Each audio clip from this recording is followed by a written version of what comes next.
दोस्तों, मैं हूं आपका दोस्त और होस्ट इम्तियाज़ शेख। आपका स्वागत है आपके अपने न्यूएस्ट म्यूजिक चैनल में। दोस्तों, आज हम यहां पे भिवंडी में फैज़ान सर के यहाँ पर उनके ऑफिस पे उनका इंटरव्यू लेने के लिए आए हैं। काफ़ी दिनों से और काफ़ी लोगों की ये तमन्ना थी कि एक छोटा सा उनका इंटरव्यू लिया जाए, उनसे बात करी जाए, उन्होंने अपनी लाइफ की जर्नी कैसे स्टार्ट करी और आज इस मकाम पे यहाँ पे कैसे किस मेहनत से पहुँचे हैं। चलिए उनसे बात करते हैं। अस्सलाम वालेकुम सर। वालेकुम अस्सलाम। बहुत बहुत शुक्रिया इम्तियाज़ भाई यहाँ से आने के लिए। आखिर आज आप मतलब वो बात पूरी कर ही दी है जो आपने बोले थे कि एक इंटरव्यू लिया जाएगा जी। तो फर्स्ट ऑफ ऑल आप लोगों का वेलकम है ऑर्बिट पे। आप सेकंड टाइम आए हैं, पहले भी आप आके जा चुके हैं। तो बहरहाल बढ़िया है, काफ़ी अच्छा काम आप भी कर रहे हैं। तो जो भी पूछना रहेगा, जो लोगों को मेरे को जहाँ तक हो सकेगा मैं बताऊंगा। जो भी आपके सवाल हैं, अभी इन्होंने सवाल पूरे लिख के लेके आ गए हैं। लगभग मेरे ख्याल से 20 से ज़्यादा सवाल हैं इनके। तो जो भी सवाल रहेंगे मेरे हिसाब से मैं जो भी मुझे नॉलेज होगा मैं देने की कोशिश करूँगा। उम्मीद रहेगी कि लोगों को बहुत कुछ इसमें सीखने मिलेगा, जो बिगिनर है उनके लिए भी और जो पुराने लोग हैं उनके लिए भी कुछ ना कुछ इसमें नॉलेज मिल सकती है। तो ठीक है, बताइए आपके जो भी सवाल है पूछिए आप। सर मैं पकड़ लेता हूँ, आप बात कीजिए। सबसे पहले देखिए, सवाल इतने सारे हैं, मेरे अपने भी हैं और लोगों के भी हैं जी। तो इस वजह से मुझे लिस्ट बनानी पड़ी है। ये नहीं बिल्कुल बना सकते। तो अपने बारे में कुछ बताएं। मेरे बारे में मेरे बारे में क्या है कि मैं, अगर आप मेरे चैनल देखोगे यूट्यूब जी, उसी पे आपको अगर पुराने वीडियोस में जाओगे आप जी, तो लगभग 2017 से ये मेरा चैनल है, ठीक है। और न्यूमिस्मेटिक पे मैंने अभी 1.5-2 साल पहले काम स्टार्ट किया है यूट्यूब पर। उससे पहले जो मैं काम करता था वो आज भी मैं पार्ट टाइम में करता हूँ। ऑनलाइन ट्रेडिंग जो लोग शेयर मार्केट के नाम से सुनते हैं, ठीक है, उसमें भी मैंने काम किया हुआ है। ना सिर्फ शेयर मार्केट में, इसमें क्रिप्टो इंडस्ट्री होती है, वहाँ से मेरी शुरुआत हुई थी। उससे पहले की अगर बात करूँ तो मैं एक आईटी प्रोफेशनल बंदा हूँ जी। यानी कि मेरा करियर का पहला जॉब मैंने आईटी से स्टार्ट किया है। तो आईटी में मैंने शुरुआती दौर में जब मैंने मतलब वर्क किया था तो वेब डेवलपमेंट वगैरह जो होता है, यानी वेबसाइट बनाना, तो उस टाइप की जो फर्म होती है उस फर्म में मैंने जॉब किया था। तो वहाँ पे मेरा जो मतलब काम था वेबसाइट डेवलपमेंट के अंडर में जो डिपार्टमेंट होते हैं, जैसे वहाँ पे कुछ लोग सिर्फ स्क्रिप्ट लिखने का काम करते हैं, ठीक है जी, और कुछ लोग वहाँ पे ग्राफिक डिज़ाइनिंग का काम करते हैं जी। तो मैं स्पेशली वहाँ पे ग्राफिक डिज़ाइनिंग पे इस पे मेरा काम था। तो उनके टीम में मैं वहाँ से स्टार्ट किया। तो मेरा अगर पर्सनल पूछा जाए जर्नी, तो मैं एक आईटी प्रोफेशनल था। फिर करते करते धीरे धीरे फिर मैं बहुत सारे मैंने बिजनेसेस भी किए, ठीक है। मतलब आज मेरी एज बहुत ज़्यादा नहीं है, हेल्थ के हिसाब से लोग शायद ज़्यादा समझते होंगे जी, लेकिन मेरी एज वैसे है 35 माशाल्लाह, ठीक है। तो पहला जब जॉब मैंने किया था मुझे याद है जब मेरी एज रही होगी 18 साल, 18-19 साल।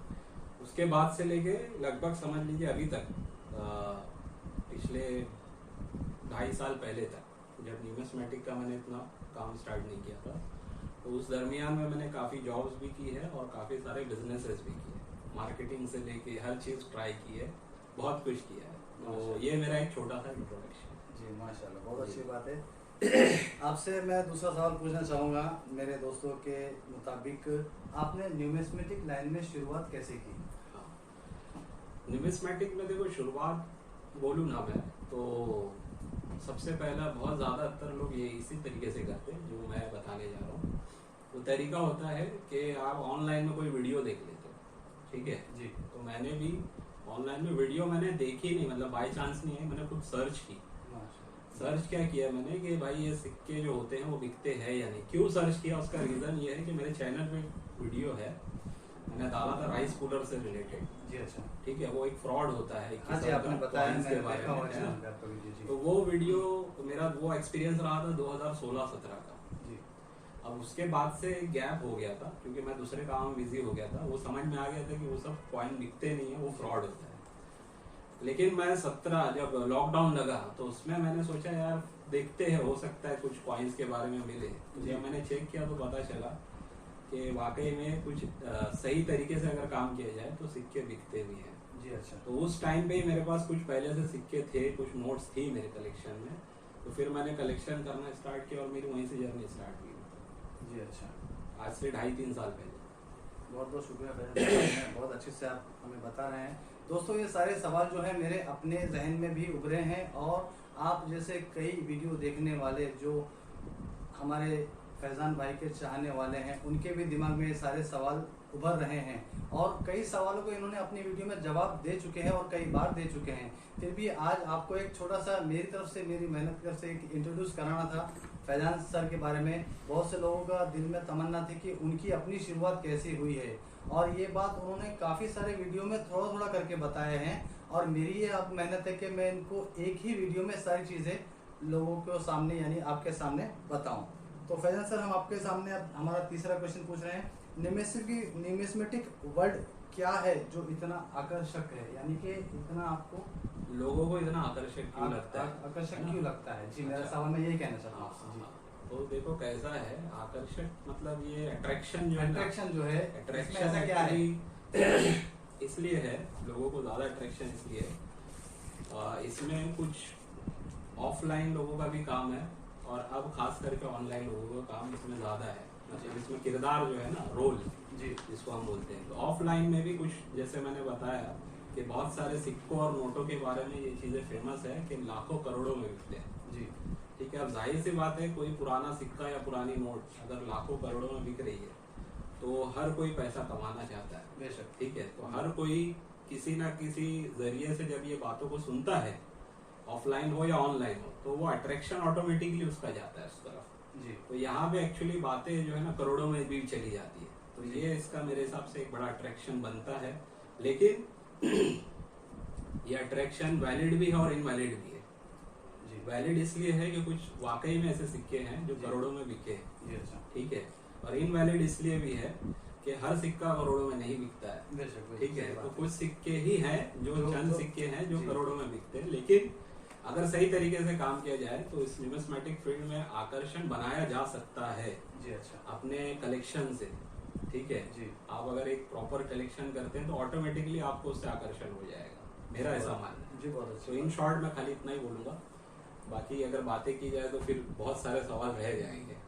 आप हमें थोड़ा सा विस्तार में बता सकते हैं कॉइन की हिस्ट्री?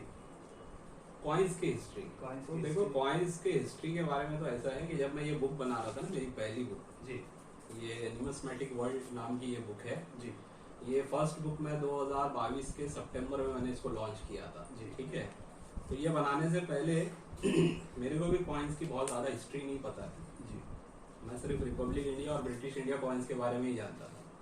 लेकिन जब मैं कुछ टॉपिक्स पे गया कि एशियंस कॉइन्स के बारे में वगैरह वगैरह, जी, तो वहाँ पे तो मैं मतलब खुद भी जो है ना वहाँ पे रुक गया मैं, क्योंकि वो इतना बड़ा सब्जेक्ट है कि उसको मतलब छोटी मोटी बुक में नहीं और cover छोटी मोटी वीडियो में नहीं डाला जा जी, सकता। जी। बड़ा वास्ट कंटेंट है। जी, जी, ठीक है, लेकिन इतना समझ में आया कि हमारे हिंदुस्तान की जो हिस्ट्री रही है, जी, हमारे भारत की जो हिस्ट्री रही है, इसमें बहुत सारे सिक्के गुजर चुके हैं। जी, अच्छा, मतलब बहुत सारे राजा महाराजाओं से लेके जी, छोटी छोटी जगहों पे लोगों ने जो राज किए, जी, ठीक है, वहाँ पे भी उन्होंने अपने नाम के अलग अलग सिक्के, स्टेट जो थे। हाँ स्टेट वाइज हम्म, लोगों ने अपने सिक्के वहाँ पे चलाए। जी। तो इसकी हिस्ट्री बहुत ज़्यादा बड़ी है।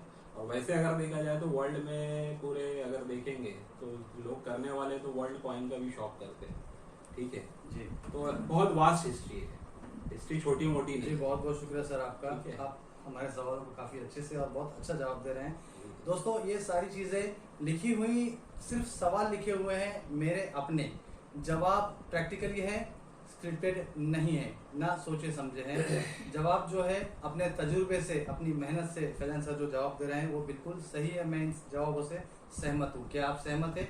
कमेंट करके ज़रूर बताइएगा प्लीज़। मेरे हिसाब से बात से समझ में आ जाएगा लोगों को। जी, जी, अगर जी, मुझे कुछ लिखा हुआ रहता तो मैं शायद कहीं सोचता सोचते या पढ़ के बोलते। बात कर रहा हूँ। बिल्कुल सही, बिल्कुल जो सही। भी है। सर ऐसा क्या है जो एक आम से दिखने वाले सिक्के को कलेक्टेबल बनाता है? एक कॉइन में ऐसी कौन सी चीज है?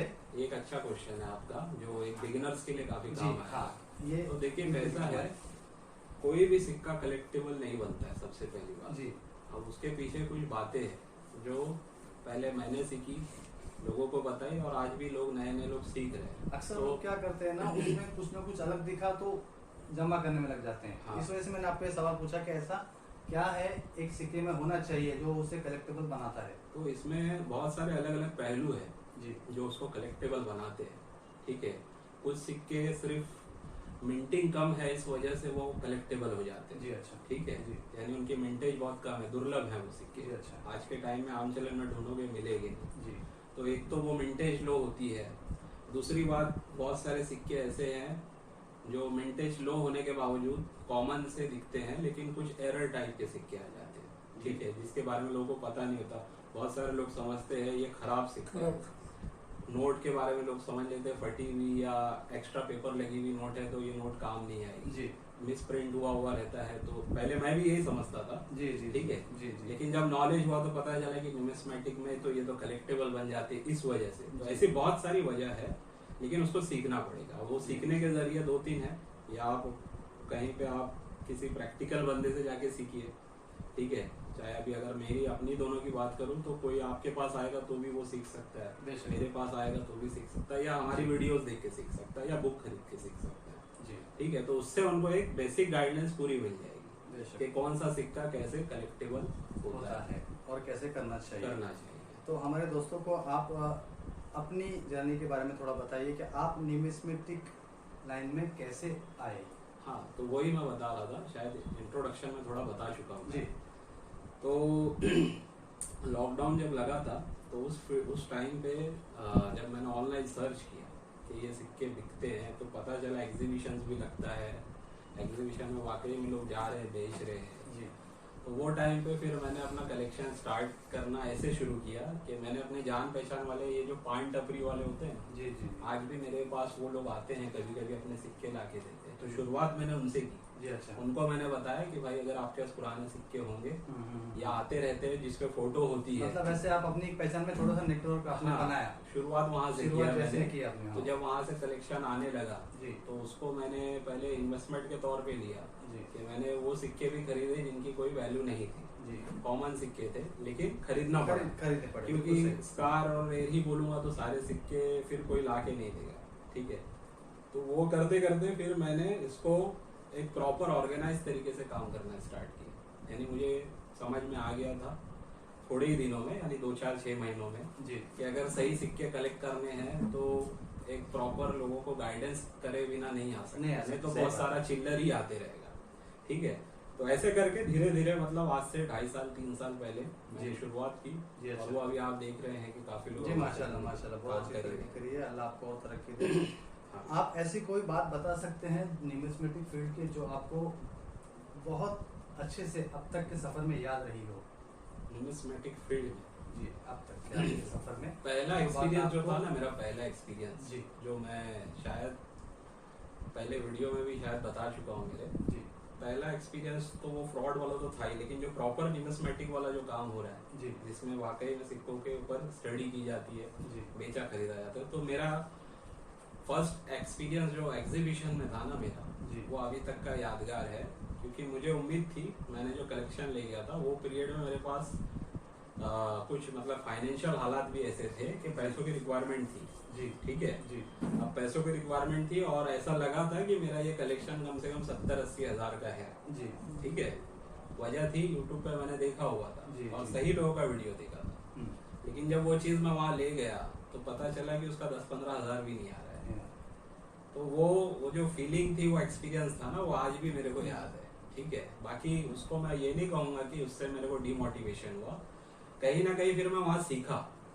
ठीक है, वहाँ से फिर समझा मैं कि भाई बिक तो रहा है लेकिन कौन सा बिक रहा है। ठीक है, सही बात। अब भले ही प्राइसिंग कम ज्यादा हो, कोई कम में खरीदता है, कोई ठीक भाव में खरीदता है, जी, लेकिन इतना समझ में आ गया कि खरीदा बेचा जाता है। वहाँ से आपने अपने आप को उभारा। हाँ, वहाँ से मैं वो चीज को लेके डिप्रेस नहीं हो गया जी, कि भाई ये तो काम फ्रॉड हो गया, मेरे साथ गलत हो गया, ऐसे नहीं सोचा मैंने जी, बल्कि उसको सीख के सुधारते हुए आगे बढ़ा। बिल्कुल सही, बिल्कुल वही वो एक चीज जो है ना, मुझे बहुत आज भी मतलब मैं कभी कभी याद करता हूँ कि यार एक टाइम था कि मैं गया था और वो चीज नहीं बिकी थी, और मुझे आज भी याद है, मैं इतना कॉन्फिडेंस से गया था, बता देना चाहता हूँ कि यहाँ से मैंने मतलब जेब में पैसे भी नहीं ले गया था कि कैश नहीं है जो जाके आना, बॉम्बे जाके आने कम से कम 2-3 हज़ार रुपये लग जाता है। अगर आप बाय ओला वगैरह जा रहे हो, जी जी। तो शायद मैंने खाली जाने का पैसा लेके गया था और आने का ये सोचा था ये 10-80 हज़ार तो आ ही जाएगा। आ ही जाएंगे आने के फिर बाद। मैं सिर्फ जो वही सिक्के बेचा था, इतने ही सिक्के बेचा था कि मेरा आने का खर्चा निकल जाए।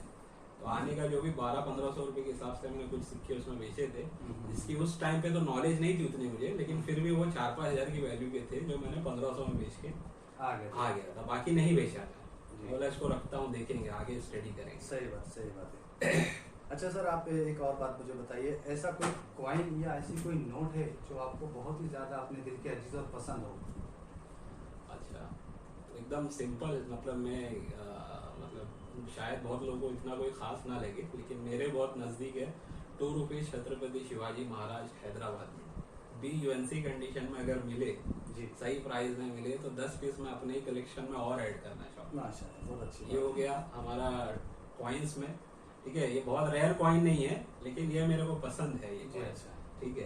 जी, आपने वो सवाल किया तो वही जवाब बिल्कुल देगा, सही, ठीक बिल्कुल है। सही, ऐसे नहीं बिल्कुल बहुत हाई फाई कॉइन में नहीं बता नहीं रहा नहीं, हूँ। सही बात, ठीक जो है। आपको पसंद है वही अब बोलो। नोट्स में मैं इतना काम नहीं करता हूँ, जी, ये अच्छा। आप लोगों को भी पता है। जी लेकिन फिर भी अगर नोट्स के कलेक्शन की अगर बात की जाए कि भाई कौन से नोट्स आप कलेक्ट करना ज़्यादा पसंद करेंगे, तो पुराने नोट्स में ही अगर मैं बात करूँ, जैसे जो पहले 1000 वाली भी नोट आती थी, हाँ आपको जी, याद होगा, हाँ जी, ठीक है। हाँ जी, जो पहले वाला जी हाँ जी, एकदम शुरू फर्स्ट शुरू में से, फर्स्ट जिसके पीछे वो- मंदिर का फोटो हाँ, बना होता है। वो वाला मुझे थोड़ा सा अट्रैक्टिव लगता है। जी हाँ, तो जी हाँ। उसमें अगर मैं चाहता हूँ कि उसमें अलग अलग प्रीफिक्स वाइज वगैरह वगैरह मैं उसमें कलेक्शन बनाऊँ, एक ही गवर्नर से साइन हाँ, किया हुआ हाँ। नोट है वो 1000 रुपीज का। तो वो मतलब अच्छा लगता है वो। जी अच्छा, ठीक है। वैसे तो है बहुत सारे रेयर भी नोट्स हैं। जी।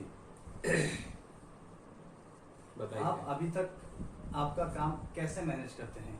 इतना सारा काम जो है आपका, यूट्यूब पे वीडियो बनाना, कॉइन कलेक्ट करना, कॉइन सेल करना, दूसरे लोगों से खरीदी करना, ये सारे काम आप अकेले कैसे मैनेज कर पाते हैं? हाँ, ये बड़ा लोगों का अचंभा लगता है जी, कि जी, क्योंकि बहुत सारे लोगों को यकीन भी नहीं होता है कि मैं ये अकेला करता हाँ। हूँ। क्योंकि लोग जब आते हैं ना, कुछ लोग दूर दूर से आके देखते हैं कि यार वाकई में ये अकेले ही कर रहे हैं सब और काम। मैं खुद अभी, मेरा दूसरा या तीसरा चक्कर है, जी। मैंने खुद देखा है चीज़, इसीलिए इस सवाल को मैंने इसमें डाला है ताकि और मेरे 4 दोस्तों को भी पता चल जाए बात। अकेले करना चाहे तो आदमी कर सकता है, मेरा ऐसा मानना है, ठीक है। लेकिन अकेले का काम है भी नहीं, ठीक है।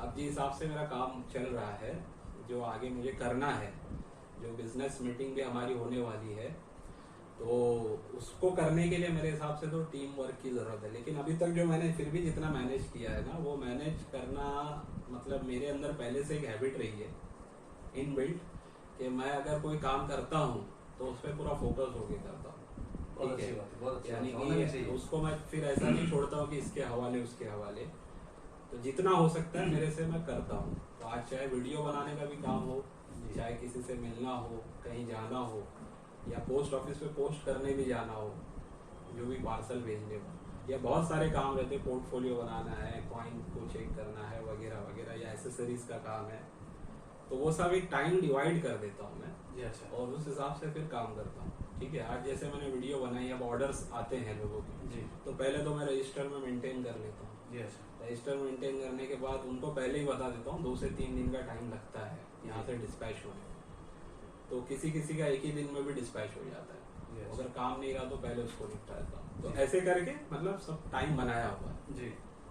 जी दोस्तों, जैसे कि आप देख रहे हैं हमारे वीडियो में कि फैजान सर हमारे जवाब दे रहे हैं, हम उनसे बात कर रहे हैं। ये मेरा पहला एक्सपीरियंस है और मैं पहले ही एक्सपीरियंस में फैजान सर का इंटरव्यू ले रहा हूँ। मैं बहुत खुशनसीब हूँ। फैजान सर तो अक्सर लोगों का इंटरव्यू लेते रहते हैं, ये मेरा फर्स्ट टाइम है, इसलिए अगर मुझसे कुछ गलती हो जाए तो आप उसको नज़र नहीं कीजिएगा, ध्यान मत दीजिएगा उस बात से।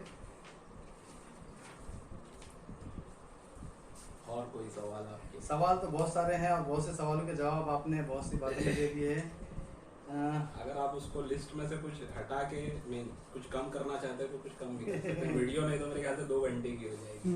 जी सर, ज़्यादा लंबी ना करते हुए मैं आपसे कोई भी बिगिनर कैसे भी बातें, अच्छा, कोई बिगिनर के लिए ऐसी कोई बात हो, ऐसी कोई बात बताइए कि जिसका ख्याल रखते हुए न्यूमिस्मेटिक फील्ड में हमें काम करना है। मतलब कोई बिगिनर हो जी, उसको किन बातों का ख्याल रखे, किन बातों का उसको ख्याल रखना रखे, चाहिए काम और करना इसमें काम करना चाहिए ताकि उसको कोई प्रॉब्लम नहीं। बिल्कुल आगे यही चलके सवाल है उसको- ना? जी हाँ, बिल्कुल सही है सवाल सर।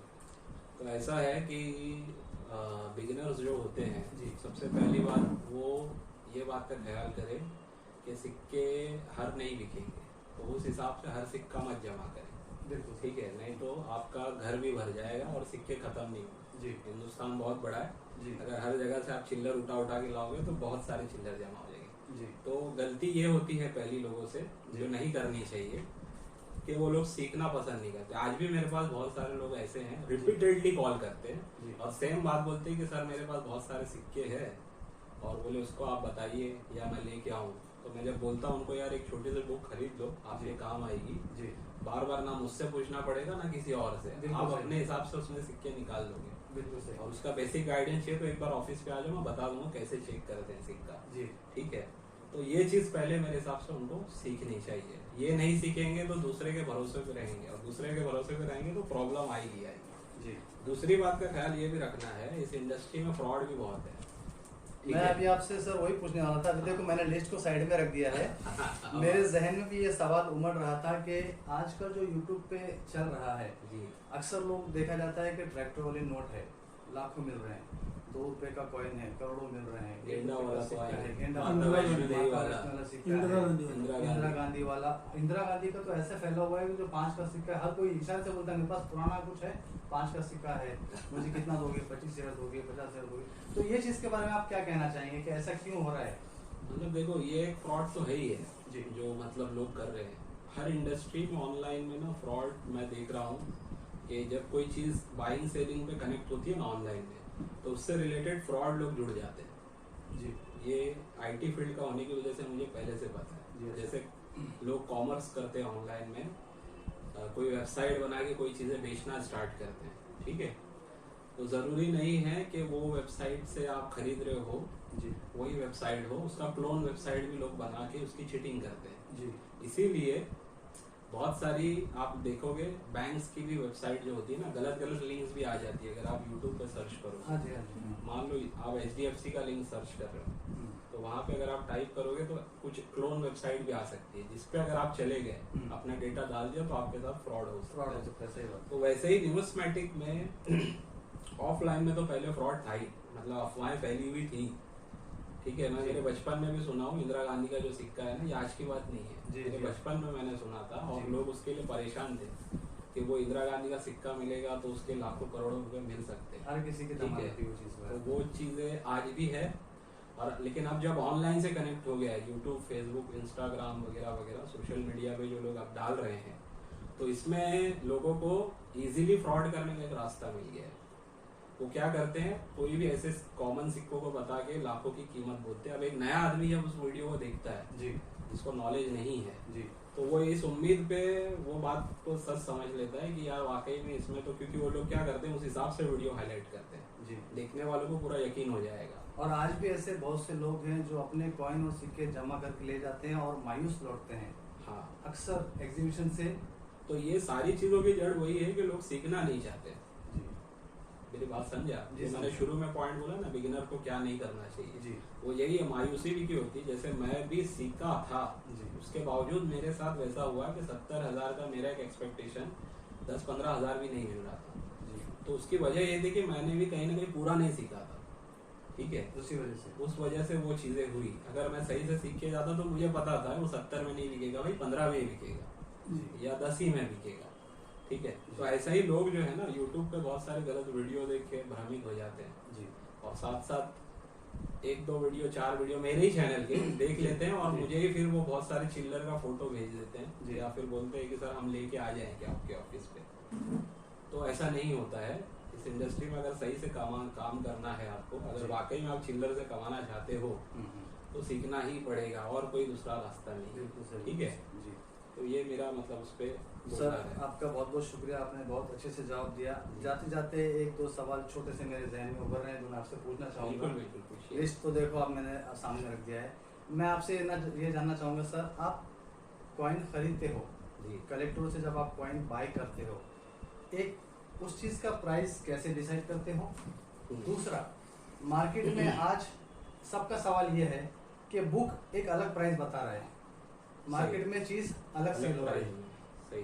बुक में फर्ज करो कोई चीज़ 5 रुपए में है या 10 रुपए में है, पर वो चीज़ मार्केट में 20 या 25 में सेल हो रही है। तो ये चीज़ आप कैसे डिसाइड करते हो? मार्केट थोड़ा सा जैसे बताना चाहेंगे तो मेरी बुक जो अभी नहीं आ रही है, ये जी। पहले भी जो मेरी बुक, पहला तो चलो समझ लो मैंने दूसरे के गाइडेंस पे मैंने ज़्यादा वीडियो बनाई, उसमें प्राइसिंग डाली है जी लेकिन अब जो मैं बना रहा हूँ मेरी जो बुक, वो मेरा प्रैक्टिकल एक्सपीरियंस है उसमें, जी ठीक है, उससे रिलेटेड मैं उसमें प्राइसिंग डाल रहा हूँ। अब रह गया डिसाइड कैसे करते हैं प्राइस, जी तो प्राइस कोई भी ऐसा इस चीज़ का ना डिसाइडेड नहीं है, ये बात भी थोड़ा सा ध्यान देने वाली है। जी मान के चलो एक यही कॉइन छत्रपति शिवाजी महाराज जी का 2 रुपये वाला कॉइन, जी कंडीशन वाइज उसकी प्राइस होती है बराबर। जी अब एक सिक्का BUNC में अगर आज वही वाला 3000 में कोई बेच रहा है तो कोई उसको 3.5 में भी बेच सकता है, जी क्योंकि ये बायर और सेलर के ऊपर ही डिपेंड करता है कि अगर मैं बेच रहा हूँ अगर आपको सही लग रहा है तो ही आप खरीदोगे, बिल्कुल ठीक सही, है। बिल्कुल सही। आपके ऊपर मेरी कोई जबरदस्ती नहीं है बिल्कुल सही। मेरे प्राइस की, हो सकता है आपको कोई 3.5 नहीं आपको 2500 में दे दे,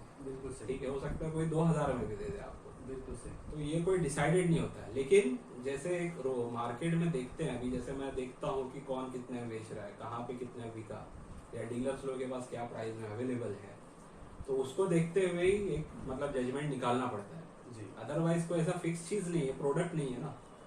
तो अब मेरे पास भी वो जो डिसाइड मैं जो करता हूँ वो इसी बेस पे करता हूँ, मार्केट देखते हुए जी समझते हुए। कभी कभी मेरे से भी गलती हो जाती है, कुछ कॉइन, हर कॉइन पे मेरा भी ध्यान नहीं है, जी ठीक है। कभी कभी ऐसा होता है कि जो कॉइन मैंने 300 में बेचा 15 दिन पहले, जी 1 महीने के बाद वही कॉइन फिर से मुझे लोग मांगते हैं, जी, ठीक है। जी। अब वो कॉइन मांगने के बाद मतलब देखो थोड़ा सा उनकी चालाकी बताता हूँ, बोलते हाँ। सर वो लास्ट टाइम आपने जो बेचा था वो कॉइन, हाँ। उसमें से कुछ बचा है क्या आपके पास, मतलब हाँ, ठीक है। तो मैं इतना ध्यान नहीं दिया रहता तो बोल देता हूँ हाँ है, 5 पीस 2 पीस 3 पीस रखा हुआ है, हाँ, हाँ, हाँ, ठीक है। तो हाँ। फिर वो लोग बोलते हैं कि ठीक है मेरे लिए बुक कर दो, हाँ, तो मैं बोलता हूँ ठीक है पहले मैं चेक करके बताता हूँ, क्योंकि मुझे पता है कि अक्सर ऐसा होता है ना कि उसकी प्राइस बढ़ चुकी हुई रहती है और वो market चीज़ में। आपको पता नहीं होती है हाँ वो चीज़ मुझे पता नहीं होती, तो या पहले आपने मुझे उसका ध्यान नहीं दिया होता है। इन्फॉर्मेशन लेनी पड़ती है। बिल्कुल तो वो सही। इन्फॉर्मेशन भी ज़रूरी नहीं है कि सही मिल जाए मुझे, जी। ठीक है, क्योंकि ज़रूरी नहीं है कि मुझे नहीं पता है तो दूसरों को भी पता ही होगा,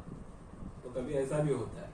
जी। तो कुछ चीज़ें कभी कभी मेरे से महंगी भी मैंने मतलब मार्केट से महंगी भी बेची है, क्योंकि मुझे पता ही वही था कि ये प्राइस है, बिल्कुल सही, ठीक है। बिल्कुल तो सही। मैंने वही प्राइस में उसको ओपनली बेचा है, छुपा के भी नहीं बेचा है। बिल्कुल तो सही। ये प्राइस जो है ना डिसाइड कुछ नहीं, कोई नहीं कर सकता है, मैं भी नहीं कर सकता हूँ, ना आप कर सकते, ना कोई ऑप्शन हाउस वाला कर सकता है। देखो ऑप्शन में भी कोई चीज़ जब नीलाम होती है जी वहाँ पे एक एस्टिमेशन प्राइस दिया जाता है, जी। फिक्स प्राइस नहीं होता, जी वहाँ से उसकी बिडिंग स्टार्ट होती है। जी यानी एक कॉइन है, हो सकता है उसकी एस्टिमेशन रखी गई हो 10,000 रुपया, जी तो जब लोग उसको खरीदना स्टार्ट करते हैं तो 10,000 एक, 10,000, 11,000, जी, जी। 12,000, ऐसा करते करते कभी कभी कोई सिक्का जो मार्केट में 15 में बिक रहा था वो ऑक्शन में 20-25 में बिक बिक जाता जाता है, सही है, बात ठीक है।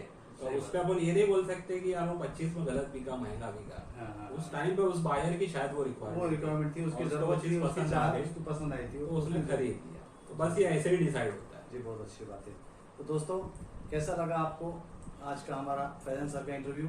अगर आपके दिल में भी कोई सवाल है, दिमाग में कोई सवाल है, कुछ आप बात कहना चाहते हैं तो हमें कमेंट में ज़रूर लिख भेजिए। फैजन सर जाते जाते आपसे एक छोटी सी बात और पूछना चाहूँगा, आप अपने सेकेंड बुक के बारे में कुछ हमें बताइए, जो अभी जिस पर अभी आप काम कर रहे हैं और काफ़ी दिनों से आप बिजी चल रहे हैं, जी, जी। जिस वजह से आपके वीडियो भी नहीं आ पा रहे हैं, तो उसके हाँ, बारे में मतलब, थोड़ा आप हमें बता सकते हैं तो अच्छा होगा। बुक के बारे में तो ये है कि ये जो बुक है न्यूमिस्मेटिक वर्ल्ड, ये बुक पे आप कवर पेज पे देखोगे अलग अलग थीम है, इसमें सिर्फ एक थीम पे ये है नहीं, ठीक है।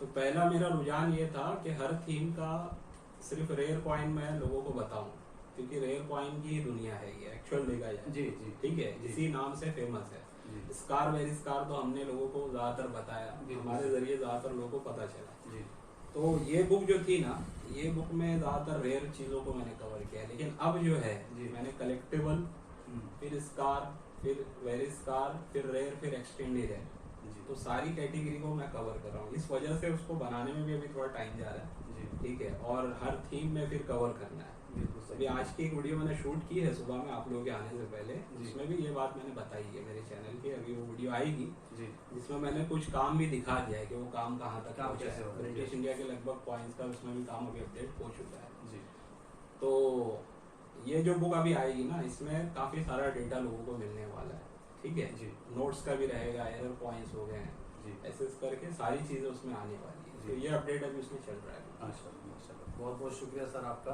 देखिए सर, मुझे जितना पूछना था मैंने तो पूछ लिया, फिर भी आप अगर वीडियो क्लोज करने से पहले कुछ बताना चाहें हमारे बिगनर लोगों को, जो भी आपके दिल में हो, दिमाग में हो, कुछ कहना चाहते हैं तो हमारे दोस्तों को प्लीज़ बताइएगा, कहिएगा थोड़ा अपनी तरफ से कुछ। मतलब मैं तो सबसे पहले ये कहूँगा, जो लोग फर्स्ट टाइम ये वीडियो देख रहे हैं, जो मतलब जिनको कुछ भी नहीं पता है, उनके लिए पहला ये मैसेज है, सिर्फ एक वीडियो देख के डिसाइड मत करना जी कि इस इंडस्ट्री में खाली जो मैंने बोला इतनी बातें होती है। बहुत कुछ अभी है जो आपको सीखना है। उसके लिए आपको प्रैक्टिकल लोगों से जुड़ना पड़ेगा, ठीक है। जैसे मैं हमारे ग्रुप में मेंबरशिप देता हूँ, वैसा कुछ कर सकते हो आप, जुड़ के बुक खरीद सकते हो, चीज़ों को समझ सकते हो। तो नए लोगों के लिए यही है कि कहीं ना कहीं आप कनेक्ट हो जाओ, ठीक है।